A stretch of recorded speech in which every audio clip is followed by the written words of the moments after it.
Ciao a tutti, oggi prepariamo insieme il tortino di alici alla siciliana. Le alici sono un pesce azzurro, un pesce povero, molto gustoso e versatile.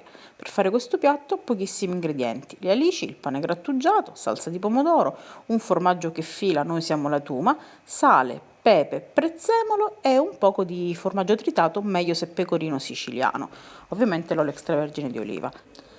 Queste alici sono già pulite, ma se non sapete pulire le alici vi rimando a un mio video tutorial precedente.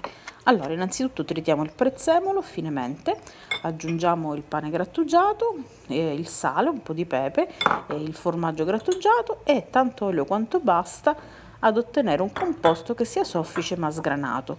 Il composto non deve essere unto, però non deve essere neanche asciutto, altrimenti poi il tortino vi resterà in gola. Al posto delle alici potete utilizzare anche le sarde. Ricordate però che le sarde hanno le squame, quindi quando le pulite dovete eliminare anche le squame. Ovviamente, visto che la sarda è un pesce un po' più grosso, i tempi di cottura saranno leggermente maggiori.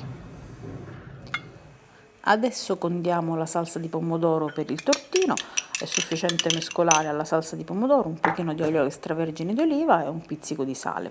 Se preferite potete anche cuocere per 4-5 minuti la passata in maniera che abbia un gusto un po' più robusto. Ungere i pirottini con olio extravergine e poi spolverizzarli con il pane grattugiato.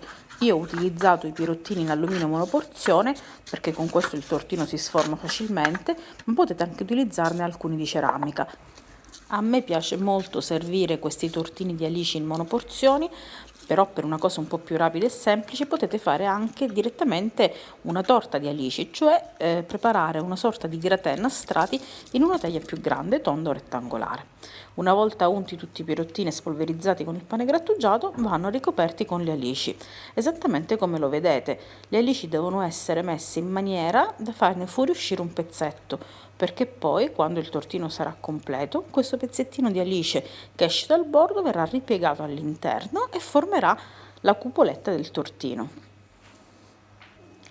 Procediamo con la farcia, mettiamo sulla base di ogni tortino un cucchiaio di pane grattugiato, un cucchiaio abbondante di salsa di pomodoro e qualche pezzettino di formaggio. Abbondate con il formaggio ma non eccedete perché poi fondendosi rischia di fuoriuscire dal tortino di alici. Proseguiamo ancora con un pochettino di pane grattugiato, un po' di pomodoro, un po' di formaggio e poi non ci rimane che chiudere i nostri tortini.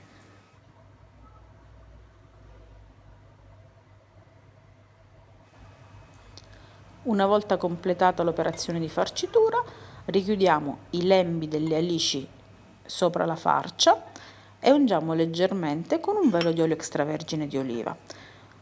Potete mettere anche qualche cristallo di sale se volete un tortino più saporito. Preriscaldiamo il forno a 200 gradi statico e inforniamo i tortini di alice a mezza altezza per 7-8 minuti. Ricordate che le alici sono un pesce molto tenero, cuociono in fretta.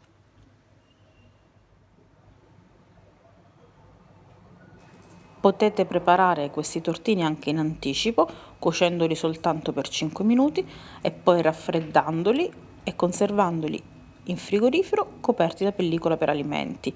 Il giorno dopo potete scaldarli semplicemente in forno già caldo a 150 gradi per 2-3 minuti.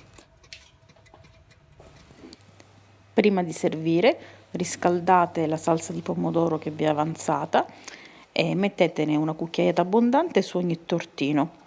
Aggiungete una spolverata di pecorino grattugiato, so che vi sembra strano ma in Sicilia la ricetta è questa e vi assicuro che è buonissimo, e qualche foglia di basilico.